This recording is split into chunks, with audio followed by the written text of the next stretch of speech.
Very happy to welcome Bianca Gonzalez-Schulte, who is the Director of Interactive Applications at NASCAR. Bianca, welcome to the podcast. Thank you. Thanks for having me. I'm excited. And you can grade the way that I've said your name You did because good. I was gonna give you that thumbs up. that's it's always a good start. I don't want to fumble. I don't want to fumble the first thing. So the first thing I normally do in the podcast, other than get the name right, is actually ask people how they got into the world of sports and sports business. What about yourself? How did you find your way into the world of sport? I wasn't expecting it. I hate to say this, it wasn't my goal. Wasn't my dream. My dream, I guess if you were to call it a dream or a goal, it would be tech. But I had a professor from Full Sail University when I was getting my master's degree who had worked with our former president, Stephen Phelps, and he was like, "Hey, you would be a great fit. You should apply." And I actually said no the first time. So And then where were you working prior to sports? What was your first job? Amadeus. So I was working for Amadeus, which is a solution. They provide booking platform and website solutions for hotels across the globe.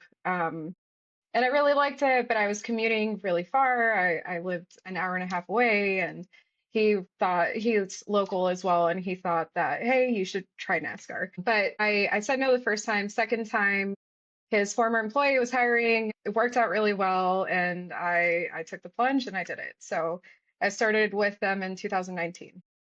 So what was your role? What did your role entail before NASCAR? What was the skill set you were bringing? Because it wasn't from a sports point of view. It's ironic that skill set that I brought in has been extremely valuable. Was kind of a client services or product specialist, client services rep for these hotels, and they were using our CMSs or booking platforms.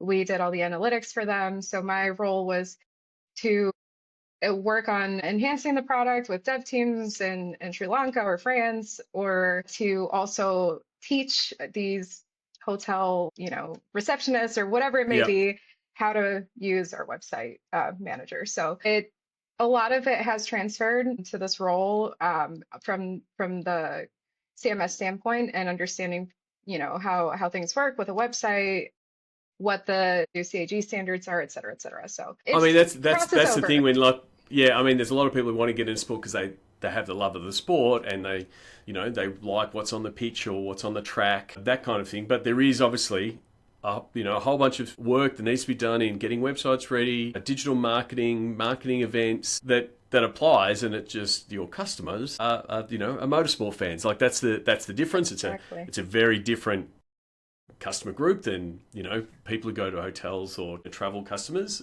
It's So what still was your hospitality. We still do all of it. So we're still, we're still trying to sell a product and provide an experience. And I think it crosses over really well with the hospitality world. your first role at NASCAR? What was that? It was a marketing specialist, but that quickly changed because of COVID. Hmm. So I started right before the end of the season, and then in 2019, which fall 2019, had my first Daytona 500, first Speed Weeks, first Supercross, which is another event we host here, Rolex 24, all of those, and then COVID happened. I actually was laid off in May after COVID. I survived our merger because the company I was with was purchased by NASCAR, which they were still owned by the same owners. Yep. COVID, we had most of my team was laid off. And thankfully, I was brought back on 2 months later as a event experience and client services manager. Different roles, different responsibilities, but similar when it came to event time. And I mean, it's a really good point. It's not just sport, but like the ability to adapt but also sport really excels in if you're a doer. Like if you're like, throw me something and I will do it. It might not be in my skill set or it might be outside my comfort zone, but hey, I will build the checklist and I'll tick those checklists off. Was that, I guess, the way you've been tackled those roles as your role has evolved? Yes. I I say this to every mentee when I do mentorships, or I just brought on a coordinator in this business. If you are willing to cross collaborate, help on projects that are unrelated to what you do, just try new things, not afraid to step outside of that role that you're in and do something completely unrelated. Like an example is I got this role because I used to do the translations for the chatbot for my former director. Hmm. And so I was working with her even though we were no longer technically connected in any way, shape, or form. So it's about building those relationships internally and just, yeah, being a doer. It's execution, not just ideas. So it's how you execute Yep. the ideas. And also, it gives you a wider view of like the overall business when when you do get that Absolutely. opportunity to be in the event space and understand the event experience. Because now in your current role in that interactive applications team, like it's a really big part of it. And having those boots on the ground and seeing one of my first jobs was at a museum installing touch screens for the exhibits and watching children punch these touch screens because they weren't working. But it's like you learn so much watching the flow of people, and my technology where I always press the right space, it always worked, doesn't work when someone punches it. Did that sort of Exactly. help you give you that I guess that grounded experience for what you're doing in the interactive application space? Yeah, I mean, when I was with Daytona and then the Southeast, so Daytona, Talladega, and Homestead, was at first managing the Daytona Rewards program at Daytona. And one of the responsibilities was taking fans to wave the green flag, the winners of the rewards. And we would do like watch fireworks from the World Center Racing Tower or be at the bus stop for IMSA races so you could watch all these cars slow down into Yep. the turn. But all of that gave me this access to fan feedback that I don't get anymore unless I really go out there and try. So I'm at an event, I sit in a shuttle and I sitting next to somebody and you hear all of it. Yep. It's amazing how much you learn from being next to somebody. I mean, we actually had this happen during the Daytona 500. I was taking a partner of ours from Satisfy Labs around. He came to the 500 and we were heading to their hospitality area. And we came across a couple and they were asking everybody, like, hey, excuse me, like, can you help? And everybody was just leaving. So I can't do that. I'm customer service first. So I stopped and I was like, hey, what's going on? How can I help you? And I realized we have this huge dead zone in a specific area of the track. So even though we have maps, we have there's something I need to solve for. So they stopped too early in the tram, and their walk was going to be like half a mile to where they needed to go. So I was just like, "Eh, let me help you get Yep. there."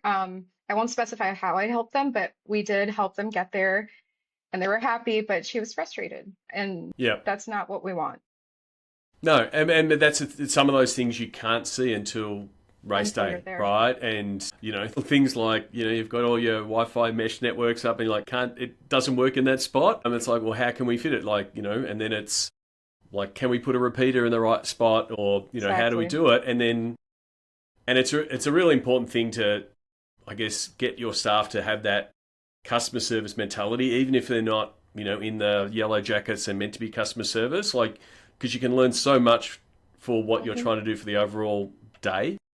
Yeah. It's crucial. I've always been a people person, and I think it's one of those things where it has helped so much because I know even in I mean I'm in middle management at this point in my career, but I have seen executive leadership step up and ask those questions, ask the hard questions, help fans. This is a very actionable group, so I would say in general at NASCAR, you'll find that a lot of people are just willing to step in, whether they're the president, whether they're the VP, whatever that may be. We tend to be that group that's always kind of trying to help that fan out or get involved. Sometimes it's scanning tickets at the gates if there's been a Yep. postponement. So Yeah. we try to, yeah, I think nourish that kind of culture here, and I really love that about this company, but it's crucial. Absolutely. Absolutely. Now, I've mentioned it a couple of times. You are the director of interactive applications. that can mean a lot of things to a lot of different It can. people. I come from a geek background, so I'm like interactive applications. Like I could make up a couple of assumptions. We won't make assumptions. What is the remit of that department? What do you work on? So it's interesting because we have just moved into the performance marketing space as well. So before I would say we were more kind of well, my role was more as a product manager and Hmm. ensuring that like we're staying as innovative as possible with our with what our like track sites are doing, our widgets, making sure we're making things UX UI friendly. We're talking to our consumer insights team. So And so is that it all the was more product. consumer facing Yes. assets like Yes. websites and app and those kind of things that your team leads the charge?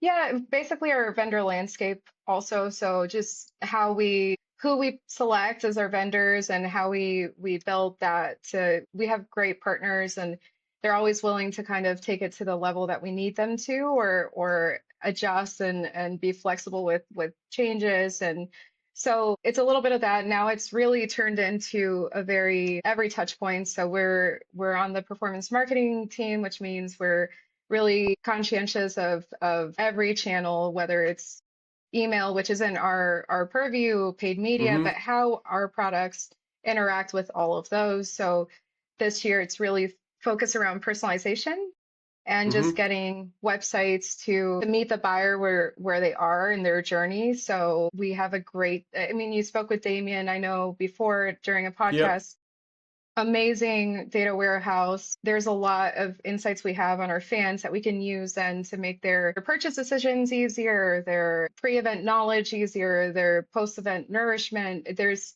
a lot we're trying to do now that we've really gotten into having AJO and Adobe products very heavily integrated.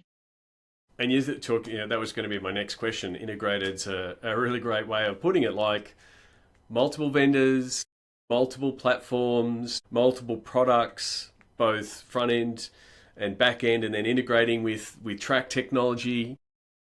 Like your job must be like the connector of pipes and making sure vendor one and vendor two connect seamlessly. Is that a big both I guess pain point but also a challenge to get all of those pieces working together? I would say, well, I would say as far as getting it to work together, the hardest thing is when we bring something new in. That is always very challenging. It's time consuming, and we're very selective about who we bring in because of that. I'll say the relationship we have with our vendors, I treat like to me, they're our team. We are we have very good relationships. We are able to be very honest with each other about what our role is, what their role is, what we need help with, what they can enhance for us on the product side. But then we are also managing all the day-to-day things. So we have uh, 14 plus websites, 13 tracks, and each one of those is our client. And we do all of the content management. So we get requests from the tracks, but all of the strategy around like that personification of the site that comes from me, that comes from my team. All of the on sales, pre-sales. I have our senior manager who manages those communications with ticketing, with track marketing. It's it, it's a lot, but Yep. in a good way. But yeah, I would say because of that, we are very selective about who we bring into our vendor landscape and our ecosystem. But also, like success comes with vendors that can be adaptable and understand your requirements and understand that certain things are needed that are vital for the way you do your business. And it's those ones that have success because they're not bringing the full suite of everything you need. They're bringing something that's very specific for what they do. They do that very well. The integration pieces like that is the success fail piece of when you've got a big Absolutely. landscape like you do. No, it's a key and we've seen a lot of different vendors. I think that's what drove me to really, because this role wasn't, it was a role I applied for when I was on the more marketing event experience side, even though at one point our team might have had more of like a say around like which vendors we would work with. It Yep. then became centralized during COVID. So I really wanted to move into a role where I could have more, at least more, even as a manager, I think I had enough input that it was valued and we made a lot of decisions around changes. And we had a wayfinding partner or vendor at one point that it was just very heavy on the, and I know wayfinding is a big topic for a lot of leagues now, but it can be really heavy on the management side, especially for one person. So, finding somebody like, say, Pam Interactive, who they're just they build all the routes, they build all it's a huge difference. And if you don't know to look for that, you might go to somebody who requires so much work up front from your end that it just makes it a lot more challenging. So thinking from the user side, I think, and the back end is really important for my team because we're a small team. There's four of us now, but we were three for a while. But So that's the thing with a small team. You really have to pick your battles. Pick the initiatives that you want to go. Well, we want to move the needle on this. We would love to fix or solve all of these things, but we've only got four people. So what are some of the things? What are some of the levers that you've pulled recently that you've gone? We put some effort into this area, and this is the success we've had. well, it's actually, I would say this is more in progress than successful yet. We do have a new event this year. I don't know if you might have not heard about it, but it's a race at a Navy base, the Coronado Mm-hmm. base in San Diego. And I Yep. mean, 100% of fans will never have been to that event. And it is a massive, I mean, it's going to be our largest track. It's 3.5 miles, I believe, 3.4. And the challenge that was given to me is we want this to be a Disney experience where it's smooth going Thank in. you for setting the bar high. Just I call it a know. Disney I'm like, experience, and straight away you're okay, like, okay, the bar's here. it's going to be challenging. I think the biggest thing with this event is really that storytelling for any. So if you're a new fan, it's really hard to understand that NASCAR starts the moment the gates open until green flag. You're not getting there before the first pit. Like you're getting there early so that you can experience the whole event because there's a lot going on.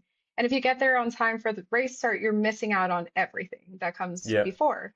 So our challenge is how do we communicate that to a race that has such a large percentage of new fans on a venue that nobody has been to? So we are working through a project that we're hoping it's the idea is digital signage, but in a very specific way. So we're going to use a lot of crowd flow analytics to determine like the efficacy of where we've chosen to place certain key signs. We're going to have a mixture of LED, e-paper, wait, e-ink. I can't remember if it's it's brand new. We saw a lot of it in ISC Yeah, yeah, yeah. recently.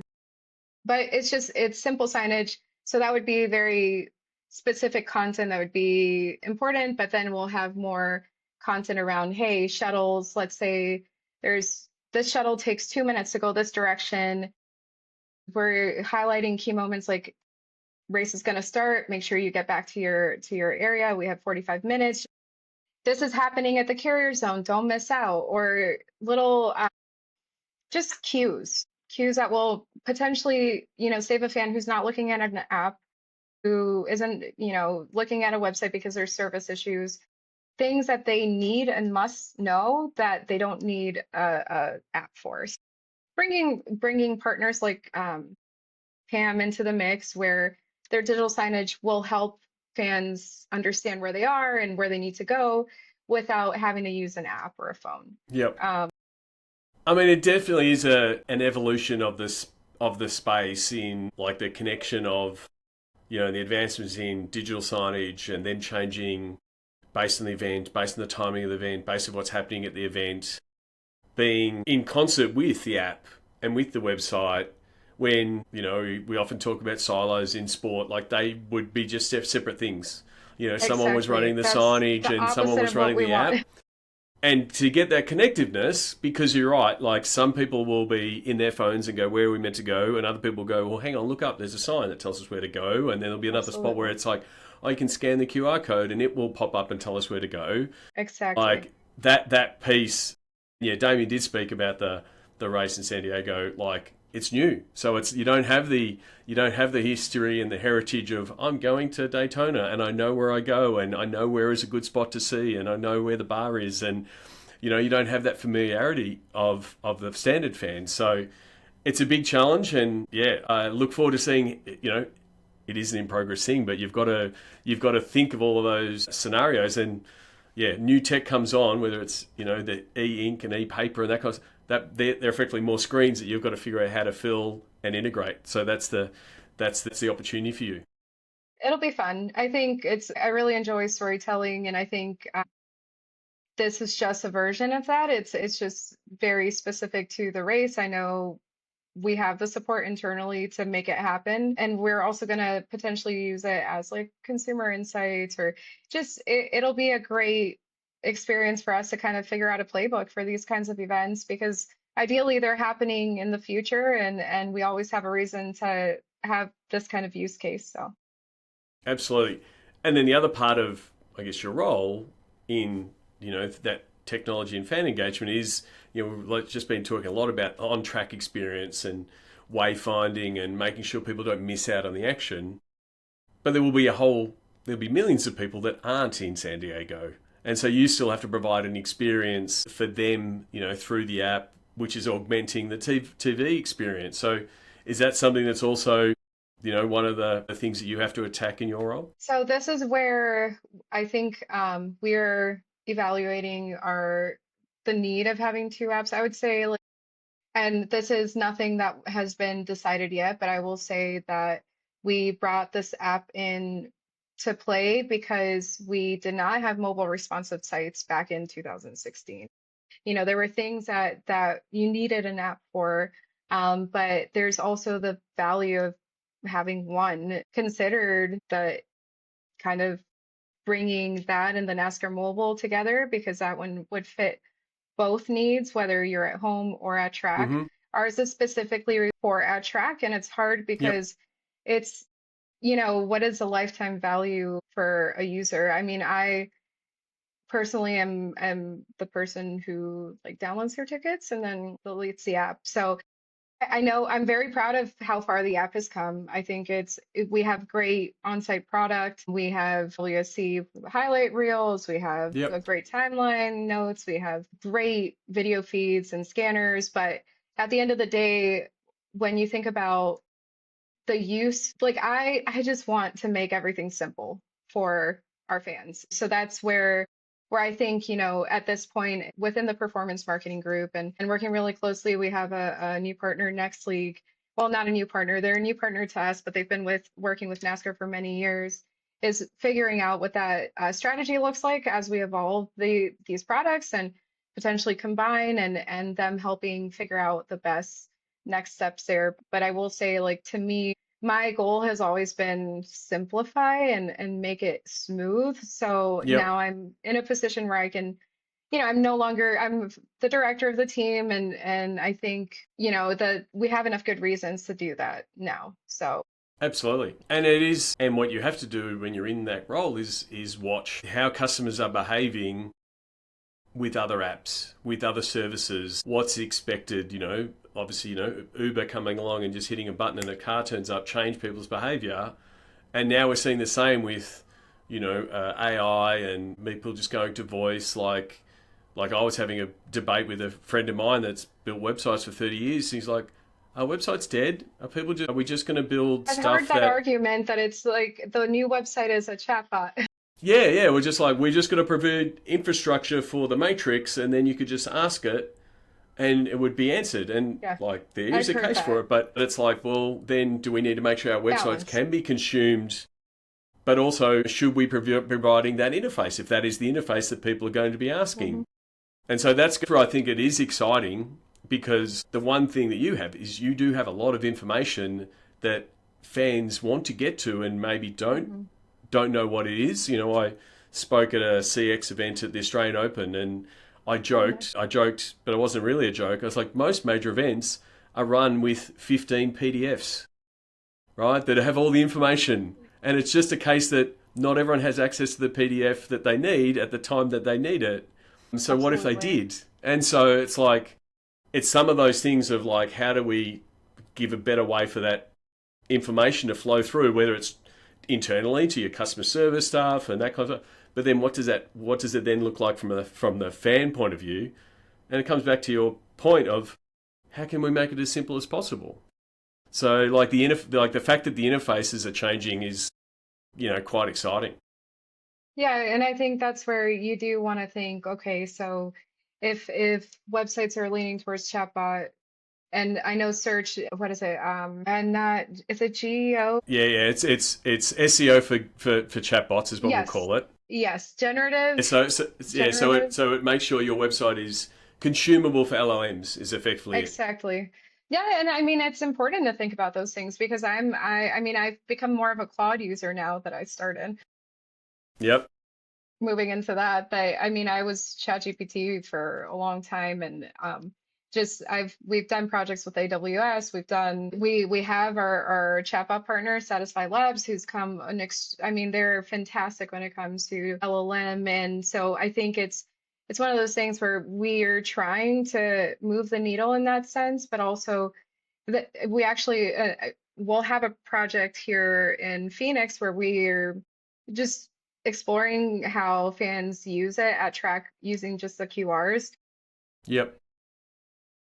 We'll see how it goes. It's coming up soon, and the idea is to provide either we have a ticket upgrade new chatbot that we've recently rolled out. And we're constantly evolving. And then we also have our LLM, and that has all the information you need. Now there are Yep. limitations, obviously, with service and Wi-Fi. That's always going to be our biggest challenge.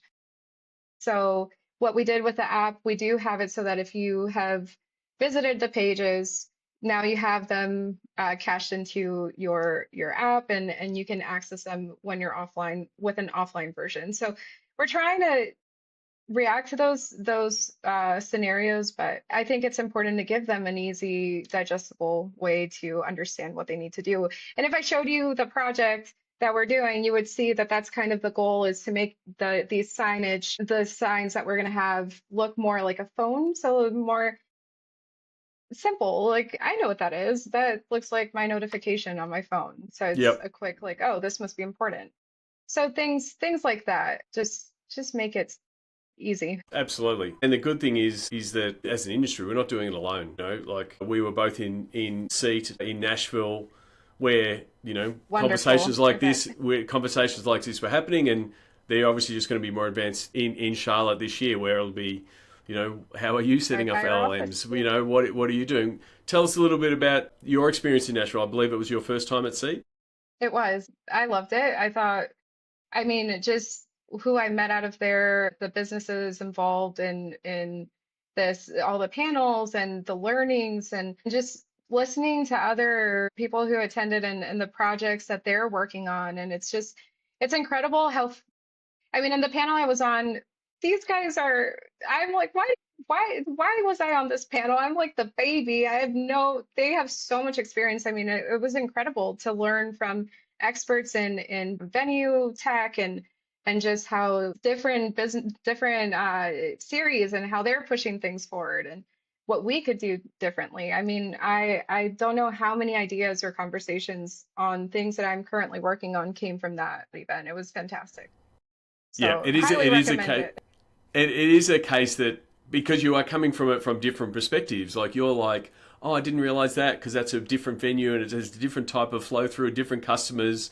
And then they start talking to you, and you're like, oh, you just have 300,000 people turn up to a racetrack, and these are the things, and they're just as blown away talking to you. So like It's that's the best bit. And then you interesting. say, Yeah, how did you solve this problem? I'm like, oh, we did it this way. I say, oh, wow, or we did it this way, or we use this vendor with this vendor. That's to me is the secret sauce. Like into absolutely. your panels and stuff like that, when you're on a panel, when you're learning from your fellow panelists is amazing, but then I you're also love learning from other that. sessions.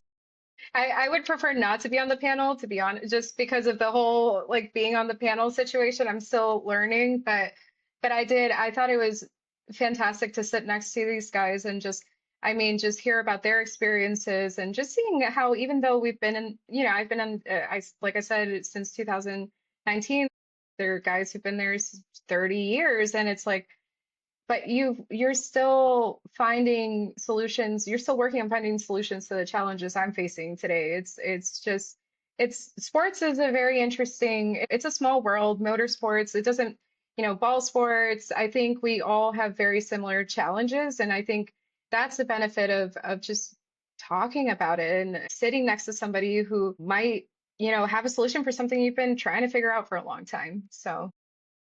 Absolutely. Now, we can't have this conversation and not talk about Daytona 500. We're recording this, and it just happened quite recently. It's great that you've booked in. Normally, people I know people at the Australian Open. The Australian Open finishes, and for a week they just go and sleep and take the week off. And I just came back from the Super Bowl, and you can't get anyone from the NFL.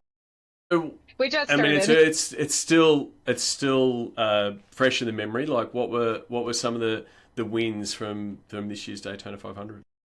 I would say the wins were definitely so. I mean, there are a couple that I probably shouldn't like. I probably can't mention, but I would Yep. say for me, it's been kind of an interesting transition period for a lot of teams in the company. There's been a lot of changes to how we're structured, and I mean, all good changes. We're just adjusting, and it's amazing how same post-COVID and 20 or when in 2021 when we went from a 14 team to like three people executing an event, it's amazing how when you're there in the moment and things are going the way that you're expecting or hoping, Yep. it just that's a huge win. It might not be the most innovative win, it might not be, but we got through the event successfully. We had a sold out event. I mean, sorry, I want to stop you there. That's the win in itself. Yes, that's Again, a huge win. you're such in the grind of rolling out different technology and making it. It's like we got through the event, and to be able to, like, a lot of people in sport, like, we are very privileged to be, look around and we're at a massive sports event, but like, to be able to, did you at least take some time to go, oh wow, I've ticked off another one, you know, the things we worked on worked, and like, that's success. No, and yes, I did this time. Last year, I left with an eye infection. It was a very stressful year. So if that tells you anything, no, it was, I mean, just hearing from our partners and how happy they were. We were able to host Yahoo Sports, learning from them and how their businesses have evolved, and it felt like really great momentum.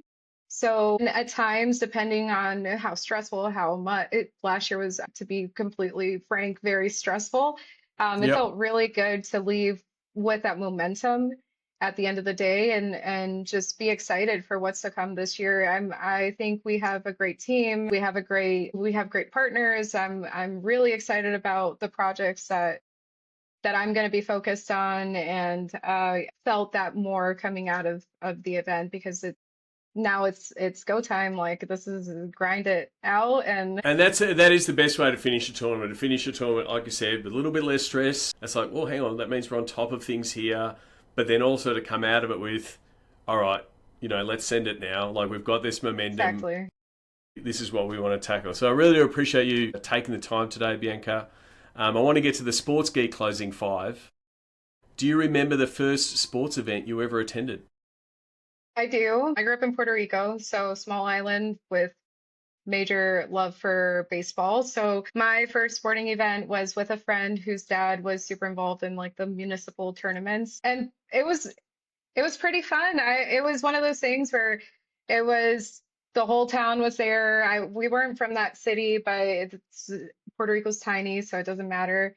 And Mm-hmm. just seeing the excitement and the passion, and I mean, Puerto Ricans or and Hispanics in general, when they're passionate about a sport, they're passionate. So it doesn't matter who's playing, they're gonna come and support 100. That there's no MTC. It was pretty interesting. So I would say that was all those times I went with them, whether it was to baseball or they would do horse shows, things like that. It was those things really stuck with like the experience people were having. So that, yeah. Absolutely. Terrific memory. You would have been a lot of sports events in your time. Do you have a favourite food or a go-to food at a sports event? It's more of a liquid. It's coffee. That's all right. So it If depends. whatever powers you through the event, that That's is what powers fine. me. I'll say if I'm gonna eat, it's NASCAR. You have a hot dog at every, like literally every track, they have a hot dog because that's the thing. So I'll have a hot dog. But for the most part, if there's a good barista or latte, Yeah. I that's my go-to. You're talking to someone from Melbourne, and we love our coffee. So, like, you're talking to converted here. What's the first app you open in the morning? It's Threads now, believe it or not. Okay. I find it easy to digest. And second, I would say would be Instagram. So I guess Yep. kind of connected there. Okay. Is there someone that you follow that the listeners should give a follow to, and why? It might be someone you follow on socials. It might be an author or someone you've worked with. I really like, I believe it's females in motorsport. Okay. I follow them on Instagram, but also Substack, and I think it's really interesting. My coordinator recently started, and it's amazing when you go into NASCAR and you see that a lot of women in positions, decision-making positions. Sorry, there's a lot of women in Hmm. decision-making roles. You wouldn't think of it. I think we have this taboo of like being this male-dominated, but really there's equal respect here, I would say. I like seeing the variety of sports and how many, I do think women in motorsports are becoming more, there's more women in motorsports than before in Absolutely. every capacity. So it's very exciting. Terrific. And lastly, I ask people what social media platform is your MVP. So you can answer it both personally, and if you want to put a NASCAR hat on, you're more than welcome to. Well, I'm old, well, 34, so millennial. Facebook Sorry, was sorry, first. I Bianca. know I'm not going to allow you to no, no, say that you're old sorry. at I 34. mean, in terms Not on of this social podcast. media, I'm sorry, in terms of social media, Not. that is Sorry, the Bianca. original. In no terms. In no Okay. terms is that old. Well, I will say because I've been using Facebook since 2007, that's a long Yep. time. I do kind of tend to go, but in as a NASCAR hat, both Facebook and Reddit, ironically, well, if you know anything about our demographic, we have a mix, but Yeah.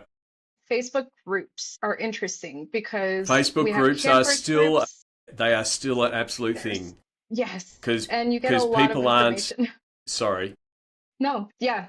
It's so useful. Nobody talks about it, but they're constantly picking out every single thing that's wrong and you can But that's fix where it. people are posting now. Like they Yep. don't post on their feed; they post in a group Yes. of their Yes. fandom or their family friends, and that's where people are still engaged. And Hmm. it's yeah, I agree. And then the other one that you mentioned there, Reddit, like it is still it's still I can't believe it's still underrated, but there's just so I much know. I know.